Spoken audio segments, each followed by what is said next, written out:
yangi yo'nalishni qidirish bilan ovora. U brutal, nima deydi, chakaga 2 qavatli yoki mana kubiklar ko'rinadigan qahramonlardan jamiyat zerikdi. Qahramonlarning nomini juda sinchkovlik bilan, g'ayrat bilan tarjima qilardim. Endi ba'zi hozir ko'raman, yomon oshirib o'rgan ekanman. Endi vatanparvarlik o'z yo'liga. Suv sathining hukmdori deb ma'no edi. Bu meni nazarimda chalkashmagan faqatgina bitta qatlam qoldi. Bu Marvel'ning ashaddiy muxlislari. Kinder chiqdi-yu, Kinder Joy'yi OSD, очень странные дела degan korzinkalarda qolmayapti. Bu men hozir osmondan olib o'tayotgan gap emas. Bu o'yinni hozirgi avlod o'ynamaydi, uni zo'r dvijokda o'ynab berardim. U siz istisnosiz. Oldindan o'ynab hozirgi mana Roblox degan o'yin o'ynaydiganlar o'ynamaydi. Shkofini ochsa, u yerda paypola turgan bo'ladi, paypolada qon izi bo'ladi. Bo'ldi. Endi onasini xayolida mingta buni kasali kelyapti. Bu yoshi katta xotin, bu bola emas. Erini bu yerdan qayryapti-da, bu bir nima qilishimiz kerak. U yerda pichoq yo'qoladigan epizodlar bor. Keyin u pichoq qizni xonasidan chiqib keladi. Xullas sizni chalkashtiraveradi-da, chalkashtiraveradi. Endi mayli ellarni ham qolatanligiga ko'nikdik. Qonliklardan archa. Bizda shu syujet olinganda bilasizmi? Yechimi nimada bo'lardi? Просто kimdir uyda konditsioner bilan qana bir payt o'zi yoqargan bo'ladi. Xalq qarab turibdi, o'sha kema yer ustidan ichkaridan o'sha ovoz chiqadi. Sig'nonlar. Keladi. Asli ko'rmading? Xuloslarni ko'ringlar, izohlarda hech bo'lmasa qarg'ab ketinglar, bir chiroyli duo qilib qo'yinglar. Har biriga biza har qanday rozimiz. Tak, ketdik, boshladik bo'lmasam. Hammaga salom. Plus podcast yana bugun bizda hafta yangiliklari emas. Bugun bizda mehmon bilan olinadigan podkastlarimizda navbatdagi soni bo'ladi.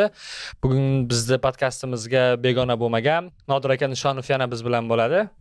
Bugun Nodir aka bilan o'sha har doimgiday desam g'alati bo'lishi mumkin.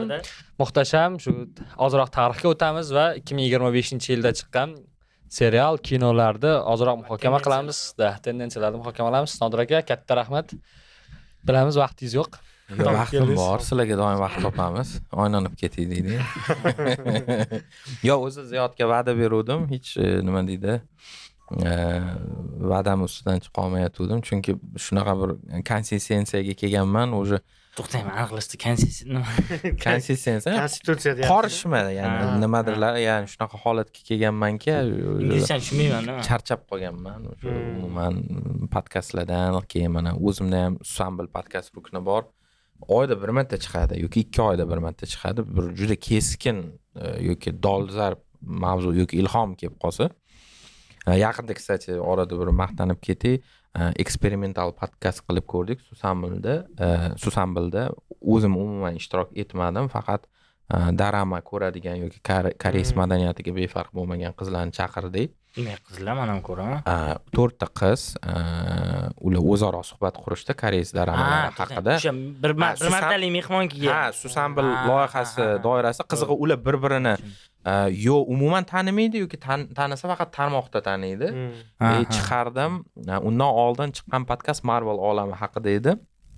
Endi tabiiyki o'tda Bekmirzalar kelgan, tez prosmotrlar yig'gan, ko'rishlar soni uchib ketgan. Bu podkast chiqqanida rosa buksovka bo'ldi. Algoritm izohlar ham boshida salbiy, nima keragi bordi darama haqida podkast qilib, hozir 77 ming. Juda zo'r ko'rishlar soniga ega. Aytganingizdek, men o'ylaman faqat qizlarni chaqiraman darama bo'yicha demoqchi. Shunaqa podkast bo'ladi. Yo'q, lekin sizlarga bir g'oya, shunaqa bir nima deydi? Tematik, Darama land yoki men nima darama shu yil men daramalarga o'tirib qoldim-da. Mishdan boshlandi. Faqat sevgi, muhabbat, yo'q, o'sha podkast geybachalar chiqdi. O'sha yoshroq tushunaman, bu boshqa narsami? O'sha podkastda men o'zim uchun detektiv ham darama deylar ekan. Ya'ni tushundimki, darama degani bu aynan o'sha har qanday serial faqat shu Osiyo mamlakatlarida ishlab chiqarilgan, o'zi T-rama hamda shunaqa adashmasam nomi mingta narsa miyamda meni ham demoqchi bo'lganim, agar adashmasam u biza yoshlikda ko'rgan o'sha Saroy javohiri ham u asli anaqasi bo'yicha, mohiyati bo'yicha u darama. Jumong ham darama. Nima menda daramalar nimasi yoqadi? Baribir sharh-ku, xohlaymizmi? Sharh ularda falsafa, nima desam, syujet tushunmasda. Masalan, supergiroyskiy filmlar bor, masalan, Marvel'larniki bor, boshqa-ku. Ularda har bitta filmini yadrosida o'sha yakunigacha olib keladigan jarayonda siz biladigan ma'lum bir o'zining falsafalari borda. Daramadan kelib chiqqan bo'ladi. Masalan, mishlar, odam psixologiyasi, bolalikdagi voqealarning ta'siri, travmalar keyinchalik hayotda qanaqa ta'sir qilishi mumkinligi. Anime ham shunaqa-yu. Ular ko'proq nima bilan, psixologiya bilan ishlaydi. Shuning uchun ham darama qiziq. Sevgi muhabbatliklarini ko'rmaganman-u, lekin balki men shunaqa psixologik thrillerlar ko'rgandir. Masalan, men Mishdan boshladim. Shu Mish menga yo'q. ketdi dalishida. U вообще meni portatib yuboradi. Endi bu ham bir darama o'zga olam, anime umuman boshqa olam. Men bu boyevikchi, men yaqinda Mercy for None degan shu serialda endi u bir sezon, o'sha ham darama deyiladimi? Tam John Wick stylda olingan ekan. Yo'q, agar u serial bo'lsa, katta ehtimol bor darama. Hammasi darama. O'sha aytayapman, gap bu yerda uni syujeti yoki anaqasida emas, janrida emas, u shu koreys ijodkorlari, koreys aktyorlari u serialmi bo'ldi, tamom, u darama bo'lib ketaveradi. Nima manga qiziq tuyulgan tendensiya oxirgi paytlar как будто ham supergiroyskiy filmlar nimadan tushib qolgandek, nima deydi? Trenddan tushib qolgandek, odamlar ko'proq prizemlyonniy filmga qiziqayotganda. Ya'ni reytinglarga ham qarasangiz, agar nostalgiya bo'lmasa, masalan, Человек-паук birinchi, ikkinchilariga o'xshagan yoki biz bilgan eski Marvelda yangi filmlari ham juda tam olqishlanayotgani yo'qda, supergiroyskiy tematika как будто o'tirib qolgandek. Faqat Patsani nima qildi? Yorib chiqdi, chunki Patsanida naоборот anti supergiroyskiy. U вообще boshqa falsafa, boshqa olam. Endi bu yerda mana bunaqa narsa, meni nazarimda nimaga bunaqa holat yuzaga kelyapti? Birinchidan, o'sha endi tabiiyki bizani jamiyatimizda, bizani mintaqada komiks madaniyati taraqqiy etmagan edi. Lekin bizni bilgan o'sha super qahramonlar, ular bizni mintaqaga, bizni auditoriyaga ko'pincha seriallar yoki o'yinchoqlar, qanaqadir maishiy moddiy narsalar orqali kirib kelgan edi o'z paytida. Chunki mana qaranglar, AQShda nega super qahramonlar mashhur? Chunki o'sha avlod ular komiksni o'qiydi, maktabdan tortib u oliygohgacha bo'lgan o'sha komiks uni hamrohi bo'lib keladi, keyin oxiri kino chiqadi va u o'sha qahramon bilan endi faqat voyaga yetgan hayotida bu yo'lni davom ettiradi. Bizda unaqa emas. Endi bizda nima bo'ldi? Bizda bizani mintaqada, demak, multfilmlar orqali, o'yinchoqlar orqali bu ma'lum qahramonlar tanildi. Misol, O'rgimchak odammi komiksini o'qimagan har bir o'zbek farzandi baribir uni kimligini bilardi. Batmanni ham xuddi shunaqa. Misol, bu yerda komikslarning umuman hech qanaqa aloqasi yo'q. Keyin nima bo'ldi? Marvel, DC o'zini o'sha kino olamidagi kinematografik yo'nalishini rivojlantirishni boshladi va buni yaxshi bir tijoriy manba ekanligini anglab yetdi va o'sha siz hozir nima deydi, aytib o'tgan davr, ya'ni supergiroikani oltin davri desa ham bo'ladi. Mana shu Avengersgacha bo'lgan davr bu oltin davri hisoblanadi. Chunki meni nazarimda mani avlodim ham, sizlarning avlodinglar ham o'sha filmlar chiqqanida hamma ishini tashlab kinoteatrga borardi. Hozir bu tendensiya yo'q. Chunki chiqsa ham, agarda uzun bir o'ta mashhur franshizani qanaqadir davomi bo'lsagina va uni tizeri odamni lol qoldirsagina, bugun biz tam o'rtoqlarga telefon qilib davay tushinglar, zo'rga o'xshyapti deb borishimiz mumkin. Lekin unaqa kutib, kun sanab yoki oy sanab bunaqa narsa yo'q meni nazarimda. Kapitan Amerikaga o'xshagan giroy уже bilmam. Hozir masalan Kapitan Amerika ham to'xtadi masalan chiqarma. Uni ham anu narga aktyorga berib yubordimi? Qora tanli. Ha, u ham uncha yaxshi anaqalar.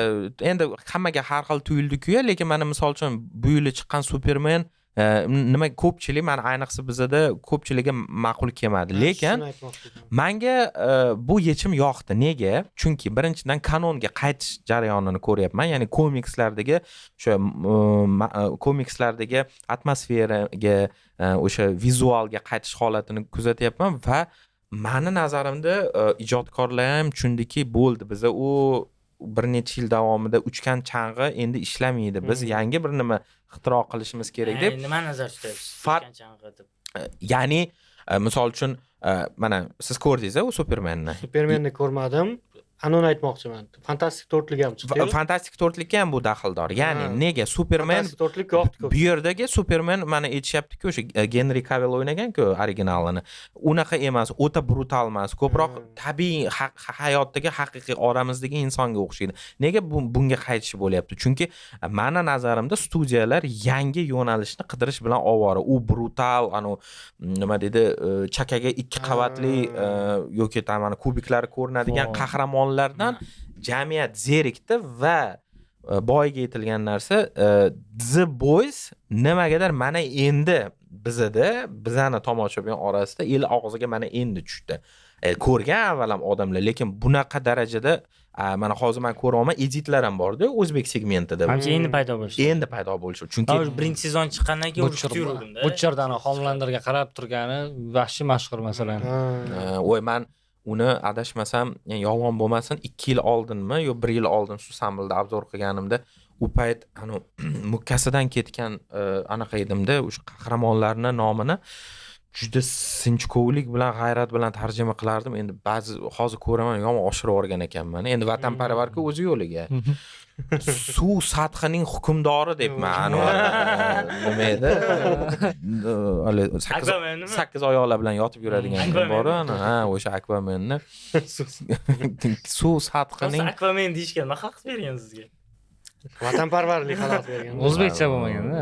Endi o'sha nima deydi, rusifikatsiya degan tushuncha bor-ku, misol uchun Rossiya bozorida o'sha endi hozir emas, tabiiyki o'sha dublyajlar gullagan davrda rusifikatsiya, ya'ni inglizcha nomlarni ruslashtirish jarayoniga alohida e'tibor beriladi va shu darajada bu narsa avj olib ketgandiki, mana misol kino, endi juda qo'pol misol keltiraman, kinoning nomi originalda uy, misol ingliz tilida home de. Ular shu darajada rusifikatsiya qilishganki, misol uchun keskin o'zgarib ketganda nom uy emas, xonadon emasdi, misol uchun ichkarida bo'lgan voqea deb qo'yadi kinoning nomini va prokatga shu nom ostida ketadi.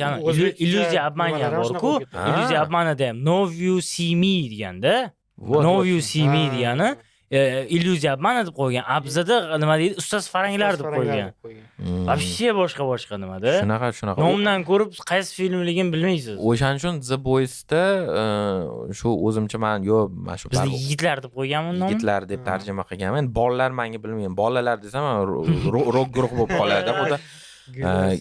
Keyin bir komikslarni ham varaqladim. Komikslari ham в принципе kanonga asoslangan serial. Lekin juda ham muhtasham, menga juda ham yoqdi. Prям mana shu agar super qahramonlar oramizda bizdagi jamiyat ichida bo'lganida asliyati qanaqa bo'lganligini juda ham ko'rsatgan va bu mana Homelander obrazi bu o'ta muvaffaqiyatli obraz. Qaysi ma'nodaki, qarang, bu yerda ular mana Homelanderni antagonist qilishdi, salbiy qahramon qilishdi. Hozir sekin-sekin o'sha dramaturgik liniya qassobni aslida, ya'ni Billy Butcherni aslida antagonist ekanligiga mana endi sekin o'sha chizig'iga olib kelyapti. Bu juda ham bir so'q tashlashdi-da. Deyarli bu juda ham bir zo'r anaqa yechim meni nazarimda. Yo'q, mana siz aytibsiz-da, auditoriya zerikdi. Shu uchun ham sal tushunishim bo'yicha men savolim shunday ediki, nimaga hozir как будто бы tendensiya приземленный filmlarga qarab ketayotgandek. Ya'ni mana wow effekt emasda, prиземленный haqiqiy hissiyotlar, realizmga ko'proq talab bor dedi. Siz aytasiz, boyagi wow narsalardan tushunishim bo'yicha zerikdi auditoriya. Bu tendensiya nima sabab? Menga prosta qiziqadi. Turib prosta zerik. Qanaqadir siz kuzatuvlaringiz bormi? Masalan, odamlar nima ta'sir qildi odamlarga? Masalan, dunyo qiyinroq yashashni boshladi va unga nima desam, mo'jizalar yoqmay qoldi. Yo, endi mana qarang. Mana qarang, hasoskorlar ekranlar yuzini ko'rgan paytda tan olish kerak, bunaqa ko'lamdagi muqobil yo'q edi. Msitchilar. U faqat yagona edi. Odamlar shuning uchun o'tkazmasdan ko'rar edi. O'ziga xos bir ko'rish, bir kolleksiyalashga aylanib ketardi. Mani qismini ko'rdimmi? Yo'q, ko'rmadim. Birinchi buni ko'r. Keyin nima bo'lyapti? Seriallar chiqyapti. Seriallar ham o'sha katta puzzle bir qismi. Ya'ni bu kinoni tushunishing uchun oraliqdagi haligi serialni ko'rib olishing kerak. Mani nazarimda birinchidan bu narsa haddan ziyod ko'payib ketdi. уже odamlar chalg'ishni mana boshladi. abadiylar chiqdi, undan keyin mana Loki chiqdi, уже odamlar Chalkashib ketyapti. kim chalkashmadi? Birinchidan endi bu ham bir balandparvoz gap bo'lishi mumkin. Meni nazarimda chalkashmagan faqatgina bitta qatlam qoldi. Bu Marvelning ashaddiy muxlislari. Misol mana Sardor Yesuzovi Marvelni juda ham ich-ichidan biladi.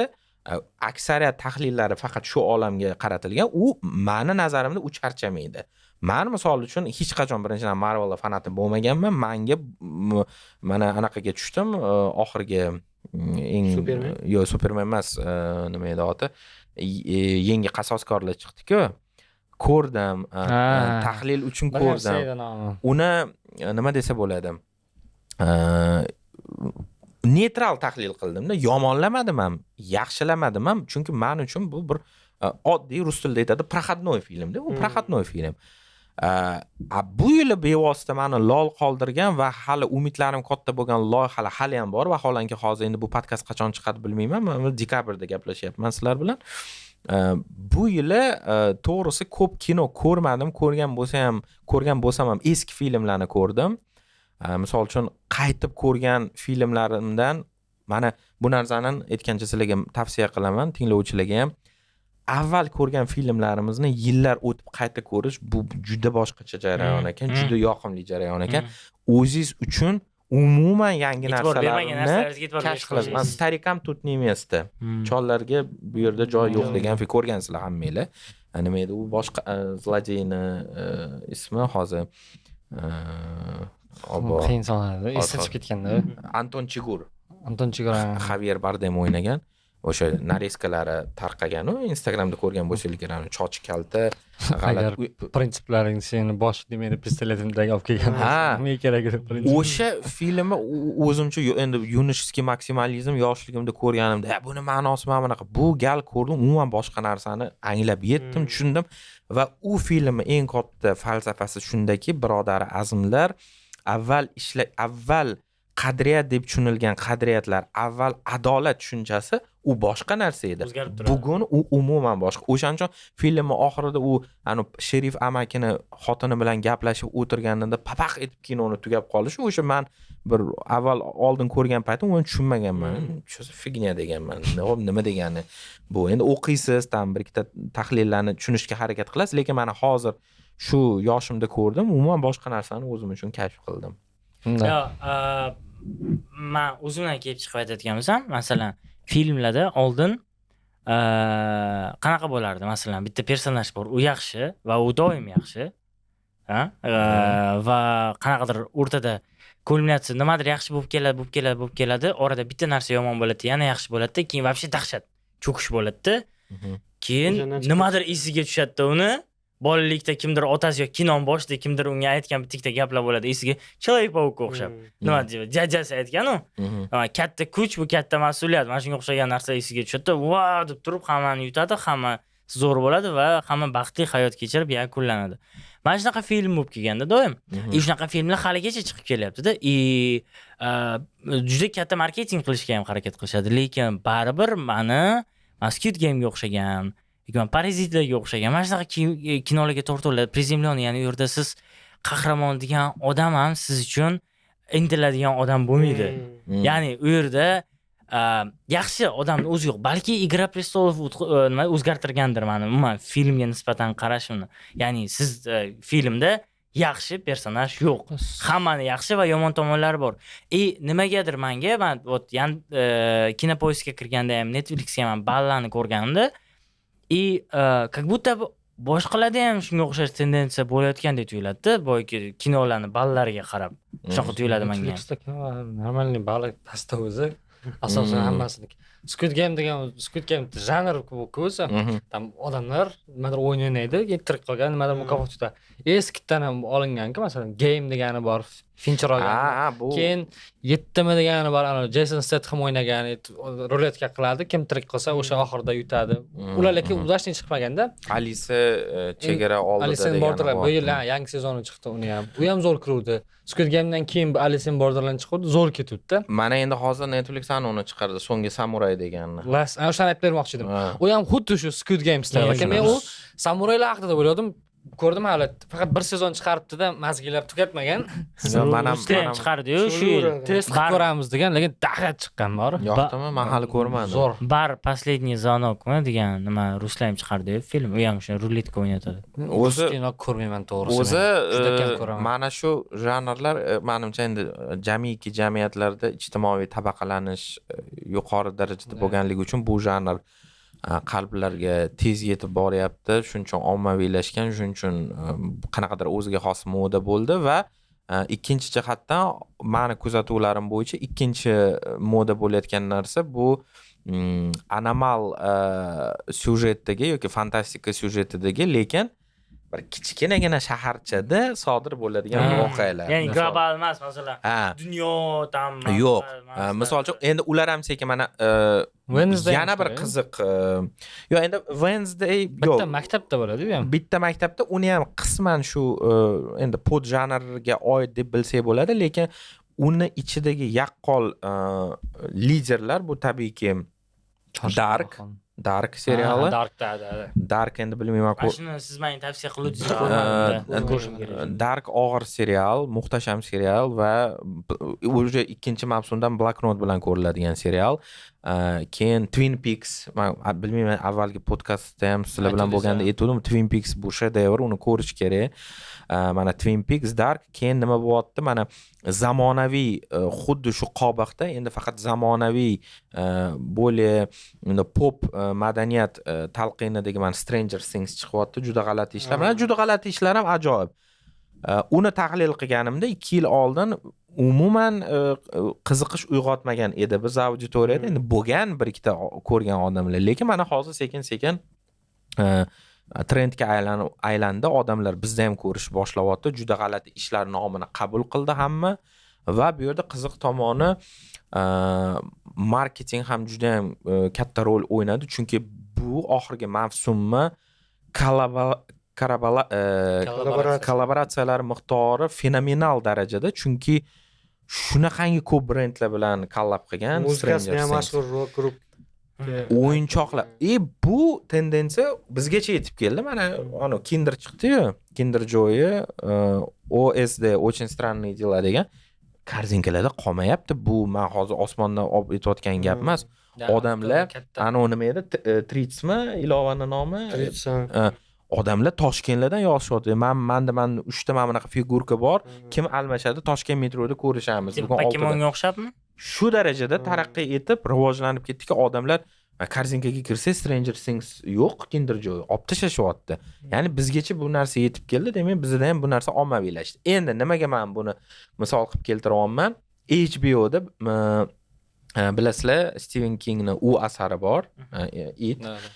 Uni prequel o'laroq mana Derryga xush kelibsiz degan serial chiqdi. Men adashmasam yo 2 ta yo 3 ta seriyasini ko'rdim. Va menda birinchi navbatda uyg'ongan demak taassurot shundan iborat bo'ldiki, endi HBO telekanaliga ham xuddi shu janrdagi faqat o'zini mahsuloti kerak. Ya'ni kichkina shaharcha, u yerda harbiy baza bor va u yerda qanaqadir g'alati tushuntirib bo'lmas voqea jarayonlar sodir bo'lyapti va tabiiyki bu voqealiklarning markazida bolalar. Ya'ni xuddi Stranger Things, xuddi gumbaz ostidan boshlangan shekilli. Uni ham misol qilib keltirsa bo'ladi. Lekin gumbaz ostida ham adashmasam Stephen King-ku. To'g'ri bilmayman, lekin u ham bitta shaharchada bo'ladi. Juda zo'r serial, masalan. Hamma biladi. Zamonaviy hayotga mana bu zoomerlar deymiz-ku, zoomerlarning yashash tarzini ochib berishga harakat qilayotgan deydi. Oxir kinolar, masalan, shu yil ham chiqqan, yaqinda shu noyabrda chiqdi. Illyuziya obmanani 3-inchisi chiqdi-da. Men halicha o'zini ko'ra olmadim. Nimada bor ekan, piratskisi, nima kачествоsi yomon ekan, shuning uchun o'zimizga kinoteatrga tushib ko'rmoqchiman, hozir beryapti. U anu unda Illyuziya obmanani 3-inchisida nima qilgan ular? Boyagi masalan 4 ta всадник bor-ku. Ko'rgansizlar, to'g'rimi Illyuziya obmanani? Ko'rganman. 4 ta всадникni masalan 3 tasini olib tashaganda, bittasini qoldirganda, u komanda yig'yapti-da, izumerlarni yig'yapti komanda qilib. Ну типа yoshlarni yig'yapti-da. Ular вот illyuziyani qilyapti. Ularning o'zini bizning hozir yashayotgan zamonimiz bilan nimasi bor? Masalan, sotsialniy setni zo'r tushunadi bittasi, как будто, ну типа Instagram, TikTokni nimasi funksiyoniraniyasi kinoni ichida, ya'ni videoda stories qiladi kinoni ichida ular. Mana shu narsalar ko'payib ketgan dedi. Menga g'alati tuyuladi. Balki ishlayotgandir bu narsa. Endi bu g'alati tuyulishi mumkin, lekin Sotsialniy seti kinoga ham tiqayapti demoqchiman. gapingizda bitta zo'r katta anaqa bor, natijani xulosasi bor. Bozor iqtisodiyotiga o'tishi katta mana natijalari anaqada xarakatchida ko'rishga jirkandim, kinoteatrga tushaman. Dedim. Bu qanaqa bu natija? U bizga o'xshab ochki artadigan bilan disk artib o'tirmagansan, u kinoteatrda 7 marta kimdir cho'ntagidan olingan, orada kontrolyor kelib qolsa, voy deb cho'ntagining ichiga kirib ketadi kamera, keyin kadr o'chib qoladi, ovozdan ilg'ab olasan. Demak, hozir mana bunaqa syujet bo'pti, davom. Nima bu katta narsa. Misol mana sinematikam 1-2 marta Marvel anaqalariga chaqirdi, premyeralariga, yopiq premyera hali butun dunyoda bo'lmagan premyera bizga tam influencerlarga yoki tam mehmonlarga yopiq taqdimot qilib beryapti. Men to'g'risi lol qoldim va ishonmadim. Nahot bizning kinoteatrlarda Toshkentda sharoit yaxshi-da. Endi u tomoni ham bor. Juda qimmat emas. Masalan, undan ko'ra kinoteatr kirib ko'rgan yaxshi. To'g'ri. Chorshanba aksiyasi ham bo'ladi. Yoki Kinopoiskdan ko'raman, Kinopoiskda bo'lsa. Yoki kechasi juda ko'rgim kelib qolsa kinoteatrga, buni erinaman men ko'p hollarda. Shunda o'tirib ko'rishim mumkin. Zoomerlar dedi-yu, nima ham adolescence bor, o'zbekchasi nima bo'ladi bilmayman. Adolescence emmi ham yutdi, 14 yoshli, 13 yoshli bola. Ko'rsatishmam. Biram o'smir bolani hayoti haqida, tam o'sishi, gapirishi. Mana otasi bilan bo'lgan voqeliklarmi? O'shani aytyapsizmi? Ha, bo'ldi taxminan. Emmi berdi-yu. Kichkina bolagan. Sochini ushlab, turib mukofot degan nima qilishni bilmaydi. Yosh bola-da, birinchi eng yosh emmi yutgan bo'ldim, shu aktyor bo'ldim, shunaqa. 14 yoshlimi, shunaqa. Adashmasam. Emmi ham Minecraft ham chiqib qanaqa kassa yig'di? Minecraft adashmasam zo'r kassa yig'di. Hozir endi raqamlar yodimda emas, lekin u ham juda ko'p ham ijobiy ham salbiy shov-shuvlar bo'ldi. Eng ko'p yoqmagan tomoni mana shu eng qiyin narsa. Agarda siz yaratayotgan film yoki serial undan oldin qanaqadir fakturaga, kanonga ega bo'lsa, uni qayta kashf etish kinoda bu juda mushkul. Mana Assassin's Creed ham esingizda bo'lsa, kinosi o'yin mukammal, muhtasham o'yin. Unga hech qanaqa savol bo'lishi mumkin emas. Bu bir fenomen. Odyssey tim bo'li. Endi hozir uni Michael Fassbender o'ynagan filmi chiqdi, umuman hech kimga yoqmadi. Xuddi shu holat nima bilan bo'ldi? Warcraft bilan bo'ldi. Warcraft men kutaman. Yo'q, Warcraft chiqdi-ku filmi, o'sha birinchi chiqqani. U yerda hamma narsa ideal, grafika, aktyorlar, o'ta tim bo'lgan bosh rolni Vikinglar serialidagi aktyor o'ynagan. Ragnar Lodbrok o'ynagan. Shuncha kutdim chiqmadi. Lekin u yerdagi eng katta xato, eng katta muammo, ular Warcraftda eng birinchi o'yinini, syujetini ekranga ko'chirishganda, u eng birinchi haligi u pikselli o'yinni bu avlod o'ynamagan. Ular uchun bu syujet begona. Ular uchun, ya'ni biz uchun eng mukammal syujet bu o'sha qirol Artesmida Atres. Ana o'sha syujet kinoga adaptatsiya qilinganida edi, bu otib portlab chiqqan bo'ladi. Lekin ular nima qilishdi? Hech ham qilmaganda ular Warcraft 1 Ha, muammo shunda. Ular eng birinchisini 3 dan boshlagan, 2-3 dan boshlagan. Endi ular davom ettiramiz deb o'ylagan payt. Davom ettiramiz deb o'ylagan va o'sha vijdonan, kanon bo'yicha ketamiz. Shu birinchi qismni, shu birini. Endi shu rezultat yaxshi bo'lmagan vroje Warcraftda chiqqan payt uncha. Undan ko'ra-chi, boyaga nima qilishdi-yu, yana o'sha misol Igra Prestolov birinchi Igra Prestolov nimasini qildida, keyin undan oldingi bo'lgan voqealarni alohida qilib chiqardi-yu, shunaqa. Nima qilib chiqardi-yu? Ajdar xonadoni, Dondrakoni. Keyingi yil yangidan chiqadi. Yana bitta prequel deylarmi? Chiqaryapti-yu. Ha, 7 qirollik ritsari. Uni ham men juda kutyapman. Dunkinda tog' haqida. Hozir tavsiya qilasizlarmi ko'rishni? Dom Drakonani shaxsan men tavsiya qilaman. Faqat boshini ko'rdim. Oxirgi sezoni yaxshi zo'r emas. Men birinchi sezon yarmigacha ko'rganman, keyin nima bor-u, homilador bo'lib qoladi, nima bo'ladi-yu, mana shu joylar zirkarli. Yo'q. Nima, Великолепный векка o'xshab ketib qolgan aka. Turklarning Shurem Sulton, mana shunaqa bo'lib ketgan. Ajdar xonadoni to'ppa-to'g'ri aytyapsiz. Bu syujet nomidan kelib chiqib Ajdar xonadoni, ya'ni bevosita xonadon ichidagi fisq fasod, taxt uchun kurash, nayranglar, hiylalar haqidagi loyiha. Biza endi mana muammo shunda-da, taxtlar o'yini ko'lamini kutmaslik kerak. Taxtlar o'yini ko'lamida mintaqa taqdiri hal bo'lyapti. Devor, uni ortidagi uchta qirol bir-biri bilan uchta qirol, u anaqalar man dinamika ko'pda isyonlar, yuraveradi. o'tdan datrakaliklar bostirib kelyapti, o'tdan u nima deydi, qish qiroli, tun qiroli o'zini hamma bir joyga u yerda yig'ilyapti. ko'lam miqyos katta-da. Ajdar xonadonidan unaqa narsa kutmaslik kerak. Lekin Targaryenlar xonadoni, ularga bevosita bog'liq bo'lgan deylik o'sha Velarionlar xonadoni ichkaridan nima bo'lganligini bilish xohlaganlar uchun bu zo'r serial. Endi xuddi shu xato hozir mana yangi chiqadigan serial bilan ham bo'lishi mumkin. 7 qirollik ritsari chiqadi. Bu bitta ritsar va uni qurol bardori haqidagi juda solo hikoya. Juda tor doirali hikoya. Undan ko'lam, unda hattoki Ajdar xonadonidagi ko'lam yo'q. U qaysi ritsar? Lannisterlar haqida. Ya bitta o'zi Game of Thrones'da aytadi anavda o'qib o'tirgan paytda Jamie Lannister ustaqladi. Sir Duncan the Tall deydi. 3 ta list yozilibdi deydi. Buyuk odam bo'lgan bo'lsa kerak deydi. Va shu bilan o'tib ketadi. O'sha odam haqida. 3 list ritsarlarning kitobida eng ko'p list o'sha ritsarga berilgan. Duncanni va uni qurol bardorini taqdiri, lekin hozir hamma kartalarni ochib tashlamaylikda, ular ham oddiy, halam-balam deydi-ku. Oddiy qahramonlar emas. Qaysi davrda bo'lgan ularniki? Dom Drakonani davrida bo'lganmi bu? Taxtlar o'yinidan oldingi bo'lgan davrda, lekin adashmasam Ajdar xonadonidan keyingi davr bo'ldi. Oraliq davr. Ikon o'rtasi. Shunaqa, taxminan shunaqa. Endi nimaga aytmayman devoman, o'sha kichkina qurol bardor aslida u oddiy qahramon emas. Endi buni hozir spoiler qilmaylik. Uni har qalay u chiqsa, u must have ko'radigan serial. Targaryenlarga aloqasi bor. Ritsari. 7 qirollik ritsari. Значит, 7 qirollikda baribir siyosat ko'rinadi. Yo, endi u yerda prosta meni nazarimda u o'sha nima deydi, global urushda ritsarning maqomini bir yaxshiroq aks ettirish uchun keyin u bitta narsani tan olish kerak, u hikoya asosida George Martinning hikoyalari ham bor, o'sha Westerosga oid bo'lgan, o'sha hikoyalar to'plamidagi bir qissani ekranlashtirilgan varianti bo'ladi xolos. Endi boyagi narsa o'tib ketmasimizdan boshqa mavzuga shuni qo'shimcha qilib ketdik.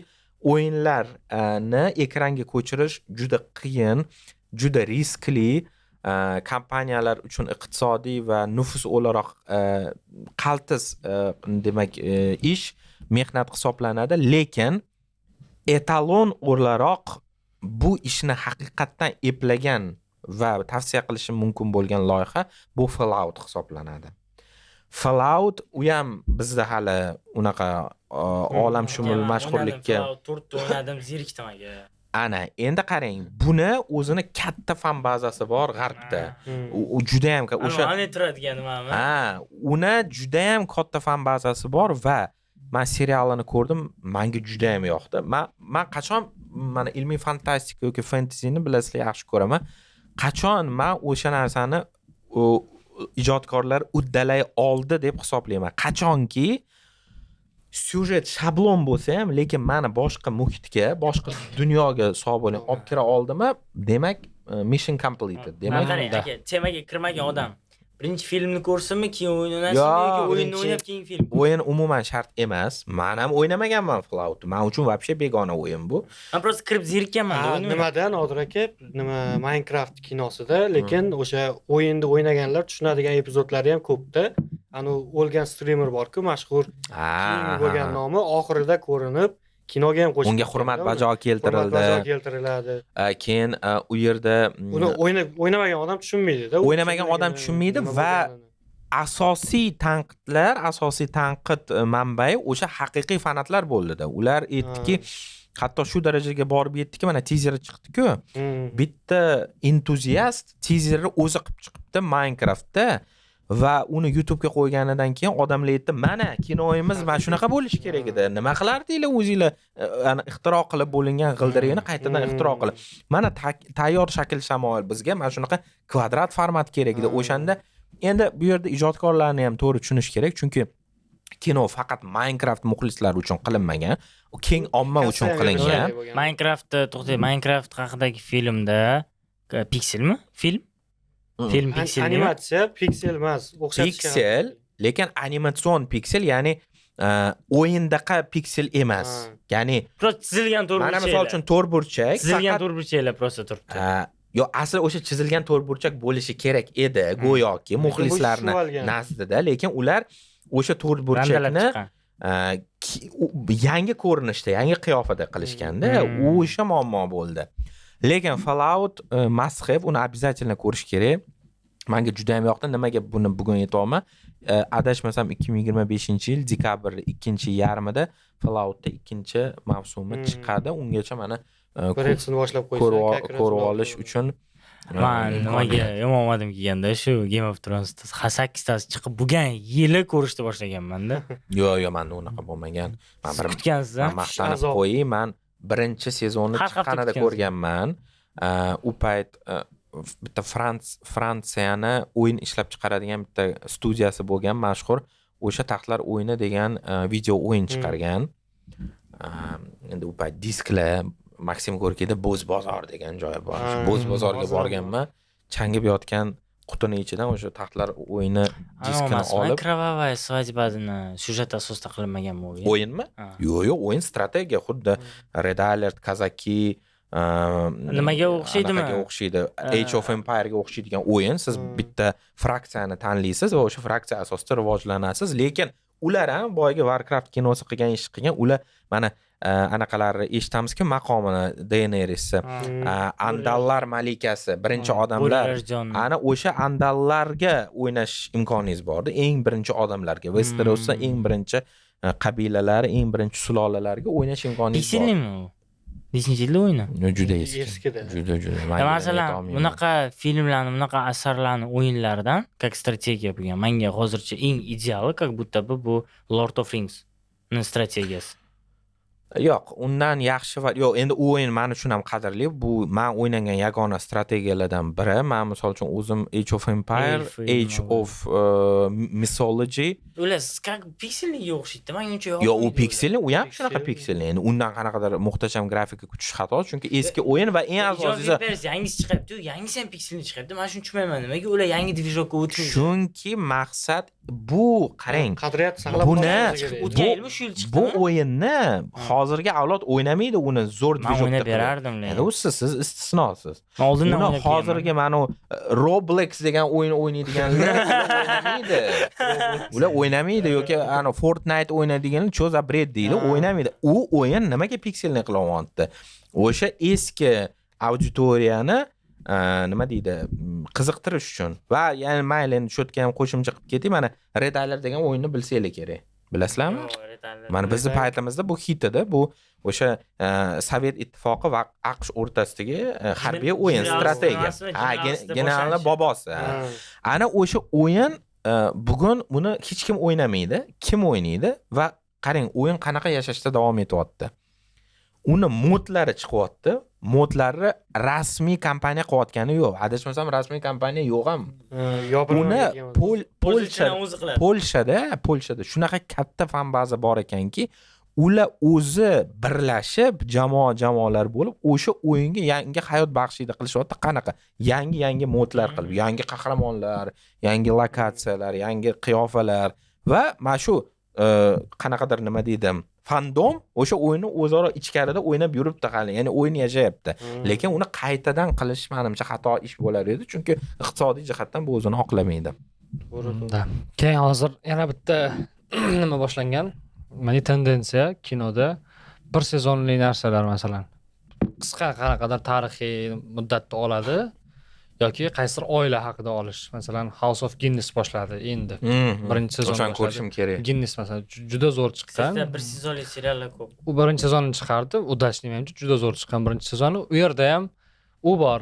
Keyin Death by Lightning degani bor. Ana Andrew Amerikaning 20-prezidentimi bor, Andrew Garfield osib tashlangan. 3 oymi prezident bo'lganda, keyin otib tashlangan, o'shaning istoriyasi haqida. Qanday prezident bo'lgan, qanday otgan odam tomonidan, u tomonidan qanday zo'r ko'rsatgan masalan. Death by Lightning degan nima bu ma'noda keladi-ya? yashin tezligida o'lishmi tipa boshqacharoq edi-da. Keyin Departament Q degan chiqdi inglizlar oldi. Ha, uni eshitgandayman, ha. Departament, u ham bir sezon, ko'lami ancha bir kichkina. sezon deganda bu bir sezondan keyin tugaydi demoqchimiz. Bitta voqea tugaydi, bitta voqea tugaydi. Departament Qda bir sezon bitta kichkina jinoyat. Umuman boshqa detektivlarga qaraganda juda unday katta narsa emas-da, kichkina jinoyat, kichkina departament. Juda yovuz emas, yovuz ham, detektiv ham unchalik haromi detektivlar bo'ladi. Unaqa emas. Taksiga o'rtacha light, lekin zo'r kirgan hammaga masalan. Keyin haromi hamma Nurbek Alimov ko'p yozadi-yu. Hamma personaj haromi bo'ladigan kinolar bo'ladi. Anaqa oldi shuni bel. Hozir esimdan chiqib qoldi. Guy Ritchie. Gangsterlar chiqadi. Gangsterlar. O'shani uni ham hatto gangsterlar chiqdi. U gangsterlar ungacha yetib bormadim. Birorta yaxshi odam yo'q. Hammasi haromi, lekin soundtracklargacha tanlangan aktyorskiy sostav. Tabiiyki. Butun shu paytgacha karyerasini bunday yig'ganda hammasini haromlarga tiqqan. Zo'r. Bir nechta haromi personaj bir-biri bilan urushadi. Uning ichidan ham tanlashingiz kerak edi. Qaysi biri harom emas? Mana bir mavsumli serial deganingizga bitta narsani esladim. Bu yili umuman kutilmagan narsa ko'rdim. Nimaga ko'rdim buni? Nima maqsadda ko'rdim? Lekin ko'rib qo'ydim. Qanaqadir bir anomal holat bilan Хорошая американская семья, ya'ni yaxshi amerikancha yoki Amerika oilasi degan bir ajoyib serial. Uni nimaga shortslar ko'rib o'tirganman va menimcha sizlarda ham chiqqan. Bir ayol, amerikalik ayol, ona va uni xonadonida bitta qizni asrab oladida. Qiz lekin xasta va u yerda men nimaga qiziqib ko'rdim vaqt ajratib shu bo'lmag'ur narsani. Qiz ko'rinishidan ham kichkina, pakana, lekin katta ayolli yuzida u. Ko'rdim, tushundim. Serialni ko'rdingizmi siz? Men shu darajada biqib ketdim shu shortslardan. Men aytdim, tak to'xtadim, bu yerga nuqta qo'yish kerak. Men bu serialni ko'rishim kerak, men tushunishim kerak. Chunki o'ta shunaqa kadrlar bor. Ota shortslarda otasi oshxonaga kirib keladi. Nega qizimizga baqiryapsan? Axir u mehrga muhtoj. Dedi-ki, qiz bechora, endi u xasta qiz tabiiyki. Anaqa qilib o'zini bechoraga sovotdi-da, keyin ota boshqa tomonga qaraganda ona bilan ko'zga to'qnashsa, shunaqa qo'rqinchli jilmayapti. Endi ujastikka o'xshaydi-da, horrorga. Oxiri keyin ko'rdim, lekin fenomen deb bo'lmaydi. Oddiy proqatnoy serial, lekin bitta narsasiga men tan berdim, nimaga shorts bilan xulosa chiqarmaslik kerak ekanligiga. Birinchidan bu serial to'laqonli ravishda real voqealarga asoslangan. Syujetga muvofiq bir ayol bo'ladi, kitob yozadi, u autizmga chalingan bolalar bilan ishlaydigan, bir xayriyalar bilan shug'ullanadigan mashhur amerikalik ayol bo'ladi. Bir namunali amerikancha oila va ular bitta qizni asrab olishadi. Qiz xuddiki Ukrainadan bo'ladi, Amerikaga ko'chib kelgan bo'ladi. Endi uni qizi xastaligi bor, u o'smaydi go'yoki. Va keyin serialda shunaqa ko'rsatilganki, aslida qiz yoshi katta ayol, faqat o'smay qolgan. U 40 yashar ayolni bular asrab olgan. Tushunasizlarmi? Va u ular bilan yashayapti. Endi o'ta har xil detallar bor, misol uchun yetib bo'lmaydigan detallar. Misol uchun shkofini ochsa, u yerda paypola turgan bo'ladi, paypolada qon izi bo'ladi. Bo'ldi. Endi onasini xayolida mingta buni kasali kelyapti, bu yoshi katta xotin, bu bola emas, erini bu yerdan qayrayapti-da, bu bir nima qilishimiz kerak. Uyda pichoq yo'qoladigan epizodlar bor. Keyin u pichoq qizni xonasidan chiqib keladi. Xullas sizni chalkashtiraveradi-da, chalkashtiraveradi. Lekin serialning birinchi qismini siz anaqa fikr bilan ko'rasizki, voy iflos, voy maraz, shundoq zo'r oilani ichiga bag'riga kirib olgan ilon ekansan deysiz. Serialni ikkinchi yarmidan sizga o'sha paypodagi qonni boshqa tomoni ko'rsatiladi. Aslida u maraz ona, endi ona harami bo'lib chiqyapti-da. U qizni paypoq bilan ko'chaga chiqarib yuboradi. Senga jazo yurib kel pishkom. Bu nogiron-ku. Va u yurib ish qilib qizil chiziq qilib qo'yadi paypog'ida-da.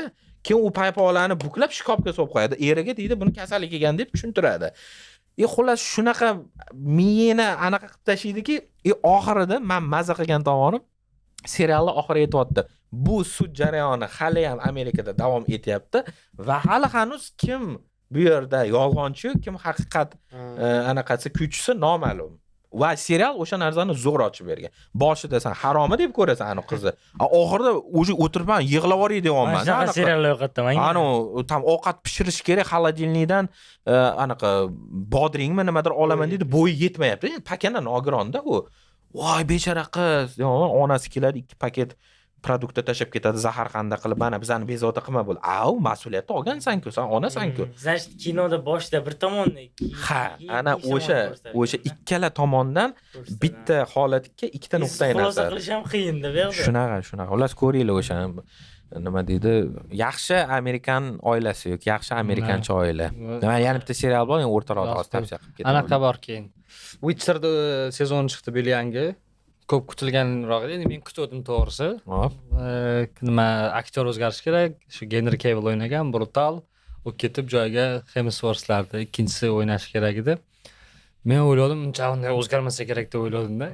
Endi ssenariy zo'r, nanaqa zo'rda, basharasiga ko'zim o'rganmayapti-da. Ani killer o'ldiradigan joylari ham Henry Cavill o'ldirgandagi vahshiy edi-ku. Bunda buniki o'ldirishlari chiroyliroq ham, odamga kayf beradigan o'ldirishlar. Hemsworthdami? Ha, o'ldirishlari yaxshiroq ham. Lekin bular basharasiz bermayapti-da, ani Witcher'da bermayapti-da. Witcher odam Witcher bor-ku, ani siz tushungan qabul qilgan Witcher. U Witcher'da bermayapti-da. U qanaqa zeleный turishi, qanaqa? Zelonni emas, Yaxshi, basharasiga ko'p qarab tursang kulgi keladi. Yo, chunkicha bu ana editlar bor, bilasizlarmi? Mashhur filmlarga Mr. Beanning yuzini qo'yib qo'yadi-ku. Misol hali Uzuklar hukmdorida Legolas o'rniga Mr. Beanning yuzi. Bu yerda mana bunaqa narsa aslida mana nazarimda Netflix Ведьмакni uncha yaxshi ekranlashtirmadi deb o'ylayman. Yutuqlar ko'p bu serialda. Menga yoqadigan tomonlari bu musiqa. Musiqasi muhtasham.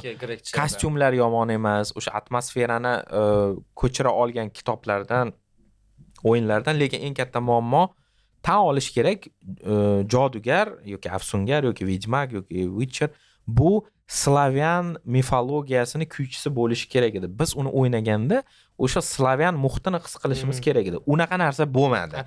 Netflixda Baba Yagalar bir narsa. Ha, yo'q, ular chiqib nomlari ham shunaqa, o'sha nima deydi?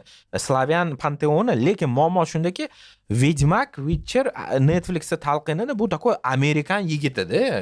Gavdali, qilichli, unaqa bo'lishi kerak emas. O'shaning uchun o'yinni ham keyingilarini shunaqa qilib tashlashgan. Как будто bu g'arbiy Yevropadagi qanaqadir bir nima. Ha, shunaqa. Vaholanki Sharqiy Yevropa bo'lishi kerak. Sharqiy Yevropa, xuddi sen Londonda yurgandek his qilasan-da o'zingni. Va endi mayli elflarni ham qolatanligiga ko'nikdik. Qirolliklarda manimcha. Qirolliklarni tasvirlash bor. U yerda masalan jodugarlarni birinchidan libosni to'g'ri tanlagan juda ko'pi. Sharqiy Slaviyanga tortmaydi. O'shani aytaman. Qirolliklarni anu qizil kiyimda yuradigan qirollik bor. U chessa anu yevropeyskiy, britanskiy anaqada. Men to'g'risini aytaman, Slavyan deganingizga men oldin hech e'tibor bermagan ekanman. Men rostdan uni g'arbiy deb hozir sizdan eshityapman. Yo'q, u endi men bilmagandim. Men har doim buni qanaqadir Britaniya folklori deb o'ylaganman. Nimaga? Chunki men o'yin o'ynaganman-da Witcherda. Kiyimlari, qishloqlar, boshqalar, chista britanskiy, Angliya o'rta asrli edi. U yerda men nimadan bilsam, nima o'ldiradigan jonzotlari bor-ku. Har xil hayvonlar ham ruscha anaqa ertaklardagi narsalar, hayvonlar, bir narsalar qo'rqinchli, oq soch opalar chiqib keladi, bir narsalar Vedьма chiqib keladi, tam yalmog'iz deydi, shunaqa narsalar. Endi Hemsworth charchadi, Hemsworth debman, Henry Cavill charchadi, u keyin o'zini hozir to'liq ravishda Warhammer olamiga bag'ishlamoqchi. Hozir Warhammer katta serial bo'lib chiqadi. Nafaqat birinchi marta chiqishi bu serial bu Warhammer? Ha, endi chiqadi. Warhammer o'yin. Warhammer o'yin atrofida ko'p narsa eshitdim. Olamshumul o'yin, endi uni ekranga ko'chirishmoqchi. Adashmasam yo Amazon qiladi uni yoki Netflix qilishi kerak, lekin menimcha Amazon. Va Henry Cavill u yerda bosh rol ijrochisi va prodyuser sifatida qatnashadi. O'shaning uchun Netflixga anaqaga afsungarga Witcherga bo'ldi uzurasizlar. Men endi o'zim yo'lim bilan ketaman deb. Mana endi bular Hemsworthni qo'yib qo'yishdi. Hemsworthda endi shuncha mavsumdan keyin ko'z o'rganishi qiyin, tabiiyki, lekin taqrislar yomon emas, yaxshi ijro etdi deyishyapti. Serial yaxshi chiqqan, mana u aktyorskiy nimasi zo'r. men o'zimga basharasiga ko'proq qarab tursam серьезный turadi-ku. Kulgingga ketaveradi.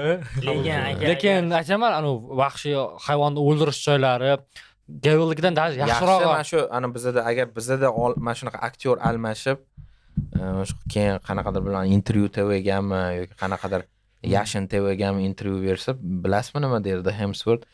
Shu san'atni nonini yeyish uchun tish temirdan bo'lish kerak.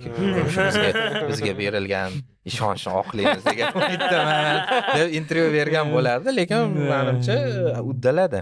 Nimada men bitta rejissyor bo'lganda, prodyuser bo'lganimda, men bitta kino ustida mana shu kinoni olish kerak deb hamma joyga jar so'rardim.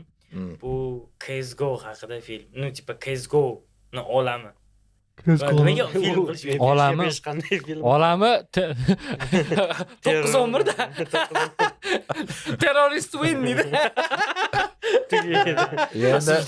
Осуждаю, брат, я осуждаю. Осуждаю. Endi menimcha Tipa syujet yozsa bo'ladi-yu. Lekin bitta gap, to'xtang. Adashmasam bu haqda men yangilik ko'rganman. Bunaqa gap o'tgan bir marta. Yana bitta daho bormi dunyoda mendan tashqari? Bor, o'zi bilasizmi, shunaqa teoriya bor. Bitta g'oya osmonda uchib yuradi. Kimni miyasi birinchi ilg'ab olsa, endi bilmayman, fan bilan tasdiqlanmagan bu narsa. Endi cho'ta shunga o'xshayapti. Ha, qaradi, siz ko'rasiz. Sotsiologik narsa bor. Keyin bitta narsa, shuni aytib olmasam portlab ketaman. Men afsuski shu narsaga juda ham achinaman. Bilasizlar, men anaqani juda katta muxlisiman. Star Wars Yulduzlar jangini bu bunaqa unsurlar ko'p. O'sha haqida gaplashmoqchi edim. Endi Star Wars haqida endi gaplashmasak kerak-ku, lekin menga alam qiladigan tomoni 2025-yilda eng zo'r, eng muvaffaqiyatli loyihalardan biri bu. Prosta men yaxshi ko'rganim uchun aytmayapman bu olamni. U nufuzli nashrlar, nufuzli tanqidchilar tomonidan e'tirof etildi. Andor degan serial e'tirof etildi. Bu serial, men to'g'risini aytaman, Disney tomonidan yaratilgan eng shedevr loyihalardan biri bo'lsa kerak. Nega? U yerda voqealar, jarayonlar yulduzlar jangi olamida kechadi. Lekin keskin farq shundaki, ko'pincha Disney kinolarini ko'radigan bo'lsak, Disney kinolarida nima bor? Yovuzlik bor va yaxshilik bor. Va o'shani abadiy kurashi yoki shunga o'xshash bir shablon, mana shunaqa patronli kamroq urgan ekan. Krayda yo juda yovuz, yo juda yaxshi. Va mana yulduzlar jangini mana hozir bizni tinglayotgan tomoshabinlar yoki tinglovchilar bilsa kerak, mana qarang. Tarqoq galaktika bor, tarqoq. Hamma o'zi bilan o'zi. Keyin bir imperiya kelyapti-da. Imperiya hamma narsani markazlashtiryapti. Bitta poytaxt, bitta armiya, bitta tizim, kontrabanda to'xtatilyapti-da. Va aslida imperiya bu yovuz qahramon, ya'ni bu zlo serial kinodagi zlo. Va 7 ta yoki o'sha 6 ta filmni ko'rgan odam, 6 ta yulduzlar jangi filmi, endi 9 ta deyish kerak, endi uzr, hozir Disney sotib olgandan keyin sanog'anini bilmay qoldim. 6 ta kanon filmni ko'rasan-u, o'sha ko'rganingda aytasan, "Okey" deysan, lekin imperiyani nimasi yomon? Nimasi? Isloh qilyapti, markazlashtiryapti. Endi to'g'ri, u yerda ham qog'ozga o'ralgan o'sha inson huquqlari, erkin jamiyat, xohlagandek yurish, xohlagandek yashash tarzi bilan o'sha konservativ, qanaqadir bir totalitar tizimni bir-biri bilan bo'lgan raqobati, jangi ko'rsatilganda, lekin nega men Andor bunaqa og'zimdan ko'p chiqib maqtayapman? Andor o'sha savolga 6 ta kerak bo'lsa 9 ta kino javob topa olmagan savolga muhtasham javob beradi. Mana nimaga totalitar tizim, mana nima uchun diktatura bu minus, bu yomon, bu manfiy degani. Mana senga va bu narsa shunchaki syujet orqali emas. Muhtasham aktyorlar, zo'r kostyumlar, buyuk musiqa va eng asosiysi shunchaki ko'z uchun vizual rohat bu. Andorni men qaysi davrda bo'ladi Andor? Uni davomi sifatida chiqib. Qaysi davr? Yulduzlar jangi bo'yichami? Xo'p, yulduzlar jangi bo'yicha hozir men aytaman. Prosta men bilaman, yulduzlar jangi ham masalan xud nimada ketma-ket ketmaganda Marvelga masalan yulduzlar jangini tam 10 yildan keyin chiqqanini birinchi ko'rish kerak. Agar xronologiya bo'yicha ketaman desangiz, yulduzlar jangi vроде xronologiya bo'yicha chiqmagan. Andor imperiya hukumat tepasida bo'lgan davrlar, mana o'lim yulduzi degan narsa bor, Zvizda Smerti. O'sha o'lim yulduzi qurilishiga o'sha qurilayotgan davrda sodir bo'lyapti. Ya'ni insonlar qiynalgan, hamma yerda rejim, totalitar nazorat va ana o'sha davr oraliqlarida Andor syujeti sodir bo'lyapti. Juda qattiq tavsiya qilaman. Endi uni afsuski Yulduzlar jangi olamini ko'rgan bo'lish kerak odam. 3tasini ko'rganman, qolganlarini ko'rmaganman. Bu yil anaqa Guillermo del Toro yana bitta shedevr chiqardi. Frankenstein. Da, oldingi podkastda aytib berdim. Esida bormayman. Frankenstein juda chiroyli vizual, aktyorskiy, grim, musiqa. Nima yetmadi sizga filmda? Frankensteindami? Men kayf qildim keyin. Maqtab aytib berdim. Вот, juda ko'pchilik odam nimagadir ko'ngli to'lmaganini aytyapti. Men hayronman qaysi ma'nodaki. Nimadan? Menimcha sal ko'proq narsa kutgandir, bilmadim. Вот, men endi aytmoqchi edim. Mana shu nima deydi, haddan ziyod qanaqadir Guillermo del Toro demak bir qandaydir buyuk narsa bo'ladi. Yo'q, ba'zida buyuklik oddiy narsalarda ham mujassam bo'lishi mumkin. Qanaqadir muhtasham kino ko'rishda juda rassomlarda buyuk nima mashhur rasmlari bor-ku, o'shalarni kadrda повтор qilgan. Почти birga bir повтор qilganda syujetga tushiryapti yana. O'sha rasmni oqlab beryapti. Ha, bu dahshat bu. Men o'ylayman bu san'at deb o'ylayman bu. Bitta kichkina rasmni kinoning ichida syujetni kadrda tiqib ketib moslashtirish bilmam, hamma o'zi haqiqiy rejissyor, haqiqiy nima deydi, ijodkor mana shu badiiy yechimlarni zo'r qo'llay bilishi kerak o'zini asarlarida. U qanaqa janr bo'lishidan qat'iy nazar. Zo'r bo'lgan masalan, tam Frankenstein tipa o'zi dinamitni tiqadi, masalan. O'ldirsa mayli bo'ldi deydi. Qochib naroq deydi. O'ldirmasa deydi, o'zingni qo'ymayman. O'lmaydigan odam yaratgan bo'ladi. O'zi o'lishni xohlab qoladi. Zayval bo'ladi. Frankenstein yoki Drakula, mana shu vampirlar bilan yoki mahluqlar bilan bo'lgan mavzular hech qachon eskirmaydi. Baribir inson san'atda yoki adabiyotda o'sha eski unsurlarga murojaat qilib bir yangi narsa yaratishga harakat qiladi. Bu yerda gap anaqada emas, nima deydi, remake qilish modasida emas. Shunchaki shunaqa bir abadiy mavzular bor, abadiy qahramonlar bor, ular nima deydi, hech qachon eskirmaydi. Drakula bor-ku, shu Vlad Drakuladan olingan, to'g'rimi? Shunaqa. Ruminiya Mehmet 2 ga qarshi urushgan. Mehmet Fotih Mehmetga qarshi urushgan, to'g'rimi? Vlad Tsepesh degan odam bo'lgan, o'sha Ruminiyani nimasi, qirolimi?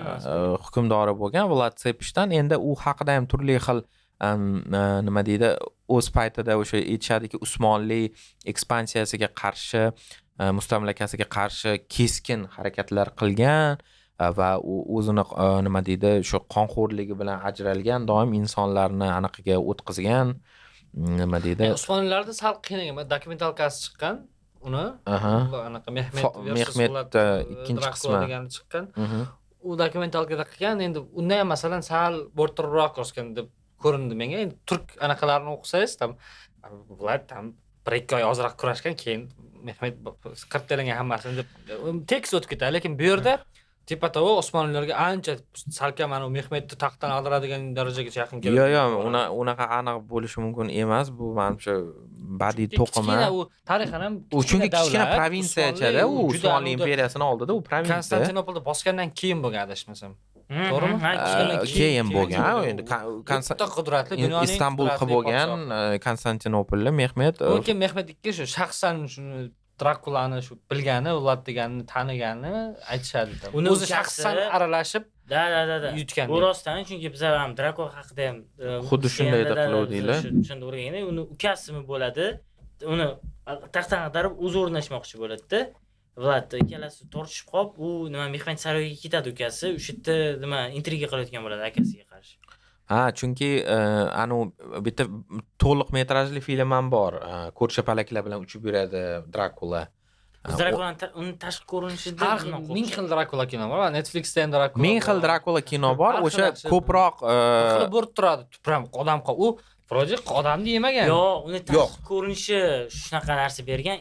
Просто Osmonlikni ko'p qilgan uchun folklorga aylanib ketganda qaysi ma'noda bu shunchaki nima to'qima badiiy to'qima og'izdan og'izga o'tib uni menimcha endi mani farazimga ko'ra u juda qattiq qo'l inson bo'lgan, oppoq bo'lgan, g'alati bo'lgan turishi, tashqi ko'rinishi ham bir insonni o'zidan biroz insonni qo'rqitadigan tashqi ko'rinish bo'lgan va nima deydi o'sha qaysidir ma'noda haqiqatdan ham agarda turklarni mustamlakasiga qarshi bir mardonavor keskin kurashgan bo'lsa, u haqda turli xil afsona rivoyatlar tarqalishni boshlagan. Shu odamlarni anaqaga o'tkazgan, qoziqqa o'tkazgan, o'zi aslida qoziqqa o'tkazuvchi, uni asosiy o'sha laqabi o'zi Vlad Tsepishku ismi. Keyin hatto shu darajaga borib yetganki, mish-mish afsonalar shu ovqatlangan payti odamlarni o'ldirib turishar ekan, o'sha o'limni tomosha qilib lazzatlanib nonushta qilar ekan degan gaplar ham tarqaldi. Endi uni meni fikrimcha o'zi mana shu Bolqon taraflarda vampirlar degan endi maxluqlarga, mavjudotlarga bo'lgan qiziqish xalq og'zaki ijodida juda ham kuchli, hattoki katta tadqiqot ham bor. Turkiyada bu haqda Osmanlı vampirleri degan kitob bor. Katta. U men bir payt uni buyurtma qilmoqchi edim, keyin bir ikkita anaqa Usmonli madaniyatida vampirlarning o'rni. Hatto reels ham qilib chiqqanman, bir marta odamlar toshbo'ron qoldi deyishgan, qo'ysangizchi nima deyapsiz? Biz hamma narsani absolyutga chiqarishadi-yu. Xalq og'zaki ijodi deb tursang ham rostdan bo'lganmi deb yozishadi. Yo'q, bo'lmagan. Xalq og'zaki ijodi. Go'roqlar ham bo'lmagan. Bu nima deydi? O'sha jamiyat insonlarini kompleks dunyo qarashi. To'xtang. Alpomishchi. Yo'q, Alpomish ham hamma. Shunga o'xshagan qanaqadir bir odam. Mana oddiy misol mana Afrosiyob borki, Alp Ertonga. Mana Farhod aka Maqsudov professor aytadilar, bu to'qima obraz. Alpomish ham bo'lmaganman, bularga o'ylayman, prosta hali men maktablarda yoki hali ham bor-ku, internetlarda ham, nimalarda ham Alpomish bor personaj deydi-yu, 27 metr yelkasi bilan. Vale, nichi nima deydi? O'tib ketadi. Yo'q, bu hammasi bo'rtma, badiiy obrazlar, lekin boyga anaqani tugatib qo'y. Drakula qanaqa qilib keyin mana shunaqa ommaviy madaniyatga kirib keldi? Uni mana ssenariysini yozgan bo'lsangiz, Bram Stoker degan adib o'tgan. O'sha Drakula romanini yozgan va muhrlab qo'ygan Drakulani obrazini abadul abad adabiyotga shu bilan keyin qaynar xumchiga o'xshab endi kino, seriallar, anime va hokazo chiqib yotibdi. Yaqinda Bram Stokerni bu qiziq tendensiya o'zbek tilida ko'rdim Drakulasini. Zo'r. Rostdan. O'zbek tilida juda qaysi nashriyotligini bilmayman, lekin bizda ana shu juda ko'p narsani tarjima qilishar. Juda ko'p. Kino poyezkda ham ko'rdim, qarasam kino poyezkda o'zbekcha nimalar ko'payib qolibdi, dublyajlar, boshqa kinolarning dublyajlari. Boshqa platformalarda ham shunaqadir balki. Kim bilmayman anaqa ominus deydi-yu, sizni mamni diqqat ushlab turadigan kinolar, seriallar bo'ladi-ku, muzikasi, Chernobil format bilasizmi? Chernobil muzika g'amga, muzika turadi. Junashni tuyilganman. Mana shunday turasiz faqat ana qimirlamasdan bo'ladi. Tarang turasiz-da. Shunaqa ikkita kino ko'rdim. Birinchisi House of Dynamite deydi. Dinamit uy. Buni ham aytib berdim sizlarga. U bitta kino 2 soatchami olganda prosta savol tashlab ketadi odamlarga. Keyin Zero Day degani bor ekan. Robert De Niro o'ynagan. Zero Day ham tepatovi Amerikada bir kunda 1 minut ichida tam hech narsa ishlamay qoladi. Texnik elektrичество hamma narsa o'chib qoladi-da, metrolar to'xtab qoladi-da, 3000 kishi 1 minut ichida o'lib ketadi, 3000 kishi. Bizda bo'lgan bu voqealar. Yo'q, Amerikada bo'ladi. O'shani sababchisini qidiradi-da. Izlaydi. Shu komissiyani boshlig'i qari, eski prezident bo'ladi, bivshiy prezident. Kallasi sal garangroq bo'ladi-da, ko'ziga narsalar ko'rinaveradi, ovozlar eshitilaveradi-da. O'ziga ham awareness qildi. Kim bu yerda to'poyligini oxirida kim geniy, kim yaxshi, kim yomonligi eng oxirida chiqadi-da. Ungacha mana shunday o'tirasiz-da. Agar bizda shu syujet olinganini bilasizmi? Yechimi nimada bo'lardi? Prosta kimdir uyida konditsioner bilan anaqani bir payt o'zi yoqargan bo'lardi. Konditsioner bilan bilmadim. Elektr pechka. Kirivadigan mashinani bir paytda yoqargan bo'ladi. Ichiga o'chib qo'ygan. Yaxshi ko'rish kerak ekan. Nima dedingiz nomini? Zero Day. Zero Day. Zero Day. Eng qiziq o'sha bo'libdi, ezdami? Nodirlarga bir nimani birga ikkita konditsioner bir vaqtda yoqilgan turgan, nima shit o'tib o'rgan. Ha, shunaqa Zero Day ekan. Yaxshi. Shu siyosiy anaqalar oxirgi payt ko'p kun tartibiga chiqadigan bo'lyapti. Shu siyosiy qahramonlar, Amerikada ayniqsa ko'p e'tibor beryapti. Yana propagandasini anaqa dastur ajratganmi deyman-da men bu. USAID kesgandan keyin. Yo'q, o'zi Tramp juda hatto mana imij nuqtai nazaridan ijtimoiy tarmoqlarga juda skriptonitni musiqasiga golf o'ynaganini ko'rdinglarmi? Положениеga Ronaldo bilan rasmga tushib nevaralari bilan anaqa qilib, endi hozir bilmayman, meni prognozim bo'yicha bir ajoyib davr arafasida turibmiz. Hozir shu darajada fake videolar ko'payib ketadiki, mana hozir uchib kelyapti-ku, bitta meteorit. Nomi esimdan chiqib ketaveradi. A3 nimadirmi? Nimagadir dekabrda uchib keladi. Hamma meteorit. Yo'q, o'zi yo'q, noyabrda uchib kelish kerak edi, endi dekabrga ko'chdi. Uni lekin bitta o'zbekcha men ko'rdim. Shunaqa mazza qildim o'shanga. O'sha uchib kelyapti meteorit. Keyin uni Sora 2 da chiroqlarni qilishibdi-da, xuddiki bu o'sha kosmik kema. Ba'zi anaqalar bor, divanni ekspertlar endi mana haqiqiy qiyofasini ko'rishimiz mumkin, chiroqlari ko'rinyapti. Bu hech qanaqa tosh emas, bu kema, tayyor turishimiz kerak. Bizni kreatorlarga yetmaydi. Biznikilar o'shani videosini olishibdi, kimdir, qaysidir anaqa ablah ijodkor. Bitta video tarqadi-yu, qaysidir Toshkentning qaysidir hududida bitta bola non sotib yuradi. Esiq nonlar. O'shani ovozini olgan. Videoda xalq ko'chada turibdi. Xuddi qaysi kino edi u? Qiyomatmidi? Konец svetamidi? Vayna mirov. Dunyolar urushida ham kemal uchib kelganda o'zga sayyoraliklarning qo'rqinchli ovozi keladi-yu, xalq qarab qo'rqib turadi. Endi uni nima qilgan? Xalq qarab turibdi, o'sha kema yer ustidan ichkaridan o'sha ovoz chiqadi. Esiq nonlar. Keladi. Asli ko'rmadinglarmi? tasavvur qilmadi. Ideyaga Xuddi o'sha ovoz, faqat u ovozicha ozgina ishlov ham bergan. Qani, shunaqa qilganki, o'sha kemani ichidan chiqayotganga o'xshaydi. Eqo bilan kelyapti-da. Uni ko'rishinglar kerak ekan. O'shancha ovozi o'zi bir boshqa tema bor. O'sha anaqani xotinimga qo'yib bersam, kulmang, men nimagadir shuni ko'rsam achinaman. Yo deydi, men ham yo bu yerda achinadigan narsa yo'q. Bola halol mehnat qilyapti, endi prosta ovozi ajabsanda ekan deb qo'yaman-da. Ijarish chaqib tushadigan bo'ldimi? Har doim tushaman deb keladi-da, shu oldimiz unutib ketib qoladi-da. Ya, bularni qutqarib bo'lmas ekan deydi. Nimadir yangi yil oldi, menimcha shu yangi yil bilan bog'liq odamlarning ideyasi bo'lsa kerak-da. Yangi yildan keyin nimadir o'zgaradi. Yo'q, bu yangi yildan ancha oldin boshlangan. Bu xullas bir yozlarda boshlandi. Keyin mana bu kuz mavsumida avjiga chiqdi. O'sha odamlar o'sha e'tibor derazalar chizishyapti. Uchib kelyapti, ichlarini ham ba'zi.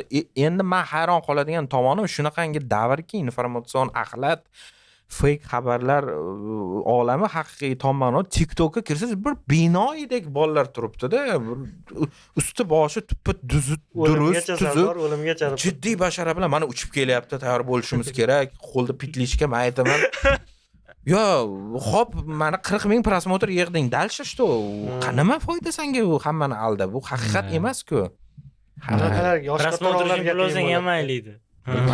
U orada bo'lib qoldi-yu, urush boshlanganda.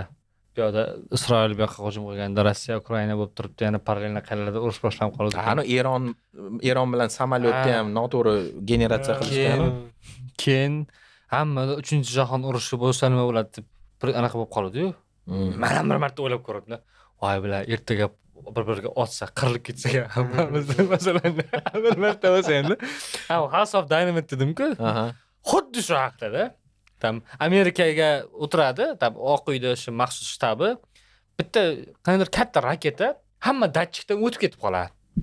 Kim otganini hech kim bilmaydi-da. Prosta o'tib ketib qoladi, uchib kelyapti. Qaytarib uchiradigan raketalar bor, chegirlangan raketadan urib tushiradigan. Raketdan uchirib tushiradigan. Otamiz deyapti, ikkitani otadi, tegmaydi bor, tushirolmaydi. Raketa to'g'ri Chikagoga uchib kelyapti. Chikagoda 10 million odam yashaydi. Tushsa top-toza qilib tashlaydi deb tekst qiladi. Endi Oq uyda savol turibdi-da. Hozir raketani urib tushirayin deb boyagi yana qo'shimcha raketa urib tushirish uchun uchirsa-yu, orqasidan yana raketa uchirsa, zashta qila olmaydi o'zini. Endi oxiri shunaqa bo'lib, Chikagoga kelib tushyapti. Aniq bo'ldi, uni qaytarib bo'lmaydi. Endi nima qilamiz? Prosta kelib tushini qarab turamizmi yo bizlar hujum qilamizmi? General aytayapti, butun dunyoni bittada mana shu bahona bilan Chikagoga tushadi. tozalab tashlak, hamma dushmanimizni bir kunda tozalak deyapti. Buyruq bering bo'ldi deyapti. Rossiya anaqasi telefon qilib turibdi-da, biz qilganimiz yo'q, nega menga faqat va'da beringlar, bizlardan you don't wipe us out deyapti-da. Tekislab tashlamaysizlar, bizlar bilishimiz kerak. U telefon turibdi, Xitoydagi turibdi. Mana ko'ring. Ha, siyosat deganingizga anaqa qaysi bu yil chiqadi, adashman Putin haqida film chiqyapti, xabaringlar bormi? Anaqa adashmasam Jude Law o'ynayapti. Putinni Jude Law o'ynayapti. Adashmasam bitta tekshirib oling. Ha, eshitdim. Qachon chiqadi? Dekabrda chiqadimi? Hozir men aytaman. O'zi dekabr qoldi-da bu yil deyishdi. Shu yil chiqadi?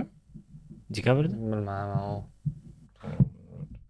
Nima ham Paul Thomas Anderson ham kino chiqardi. Noto'g'ri. Mana Kremlning sehrgari degan film. Demak, rejissyor Olivier Volshebnik, Kremlevskiy Volshebnik, Olivier Assayas degan odam anaqa qilyapti. To'g'ri aytman, Jude Law bosh rolni ijro etyapti va bu qaysidir roman asosida Giuliano de Empoli va bilan Polom Danoni shu nomli demak anaqa kitobi asosida. Xo'p, chiqishi treyler 2026 bo'lsa, kitob haqida bo'lsa, u demak Putinni prosta anaqa qiladi-da. Putinni improvizatsiya qiladi. Intriga uchun qilib ketsa. Putinni hukumat tepasiga kelishi haqida, lekin qiziq tomoni mana bu dokumentalka emas, уже полноценный. Yo'q, badiiy film. Juda o'xshatganini qaranglar Putinni. O'xshagan, yaxshigina o'zi biratda qobiliyati. Bu aka har qanday любой narsani o'xshatadi. Chingiz desa biz Chingizni ham o'ynab beradi. Mana olimni ham o'ynagan, zlodeyni ham o'ynagan, buni ham o'ynamagan bir rol juda kamda. Buni bori, juda professional. Menimcha bu nimada ham King Arthur bor, Qirol Arthur. Qirol Arthur zo'r o'ynagan. Juda zo'r o'ynagan. Zlodey bu antagonist o'ynagan. Xo'p. Demak, buni taqdimoti Cannes festivalida bo'lib o'tibdi avgustda. Lekin menimcha prokatga hali chiqmagan. Xullas prokatga chiqsa ko'ramiz-da. Shu yil chiqqan filmlardan. Agar siz prosta kam ko'rganman, почти ko'rmaganman desangiz, ko'rganlaringiz bo'lsa nechtadir? Tavsiya qila olasizmi birortasini? Podpishchilarimizga. 3-4 tasini. Da. Va prosta kam ko'rganman dedilar-da. To'g'ri, chunki o'sha haqiqatan ham qiziqish avvalgidek emas, bilmayman nimaga, balki hayot tashvishlari. Kino tavsiya beravering. Doim odamga kino tavsiya kerak bo'ladi. Любой. Men ham har kuni o'tiraman, bir soat shu yil bo'lmasa ham, shu yilgi bo'lmasa ham tavsiya qiling. Bir yangi ko'rgan, yangi tematika bo'lsa, masalan, outdoor dedingizmi? Andormi? Andor. Endi albatta Andorni ko'rish kerak, uni tavsiya qilaman. O'zi yo'q, umuman faqat Andorda emas gap. O'zi mana shu yulduzlar olamini kashf qilishni maslahat beraman, chunki mana baribir yetib borar ekan-ku tendensiya. Stranger Things ke bo'ldi. Patsani yigitlar ke bo'ldi. Bu ham kun kelib qanaqadir bir nimadir bo'lib ommalashib ketish ehtimoli bor. Xo'p, menimcha shu Andorni tavsiya qilaman. Seriallardan Derryga xush kelibsiz albatta tavsiya qilaman. Nega? Birinchidan Stephen King, ikkinchidan yaxshi ujus va yaxshi amerikancha muhitni o'zida mujassam etgan zo'r serial. Keyin biz to'g'ri tushunishimiz kerak, bu baribir ko'p ujus haqida emas, u yerda bir ko'proq falsafiy boshqa bir anaqa bor, endi u alohida masala. Xo'p, yaxshi amerikancha oilani nega yo'q tavsiya qilsa bo'ladi. Nima uchun? Edit va shortslarda hamma narsa bir yoqlamaligini o'zingiz uchun isbotlashingiz uchun, chunki keng diapazonli qarash umuman boshqa hikoyani, boshqa dramaturgiyani ochib beradi menimcha. Nega yo'q?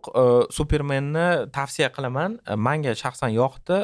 Nega? Chunki komikslarda qahramon aslida qanaqa ekanligini bilish uchun menimcha bu juda bir yaxshi keys. O'zgacha ranglar, menga vizuali ham to'g'risini aytsam yoqdi. Xo'p, keyin Sinners degan film chiqdi, Greshniki degan. Uni ham ko'rdingizmi? Uni ham tavsiya qilaman. Frankensteinni yangisini va seriallardan yana bir nima, Fallout'da. Endi bu Fallout mana dekabrda yangi qismi chiqadi. Uni birinchi qismini, birinchi sezonini ko'rmaganlarga hozir juda bir yaxshi imtiyozlar bor. Ko'ringlar. Susanbilni ko'ringlar. Susanbilni ham bir. Bir emas, doim. Har hafta chiqadi. Har hafta chiqadi. Men 70k bo'ldik va nihoyat o'zi ham biz qo'llab yig'dik obunachini. Va muhtasham pluslarni ham. Muhtasham pluslarni обязательно. Pluslarni ko'ringlar, Da. izohlarda hech bo'lmasa qarg'ab ketinglar, bir chiroyli duo qilib qo'yinglar. Har biriga Biz har xursand qandayga rozimiz. Afsuski bizga ajratilgan vaqt yakuniga yetdi. Keyingi sonlarda Keyingi sonlarda ko'rishguncha. Xayr, rahmat birga. Joninglar sog' bo'lsin. Sizlarga rahmat, mazza qildim. Men Darkni eslatdingiz, men Darkda o'tirib ko'raman. Darkni ko'rish. Endi sen to'ydan chiqqan odamsan, hozir Darkni nima qilasan ko'rib? Chilladingizda. Yo, gap chillada emas. Juda kayfiyatni tushiradigan serialda u. Yashashga bo'lgan siz anaqang. amerikancha oilani ko'ring. Uni albatta lekin ko'rish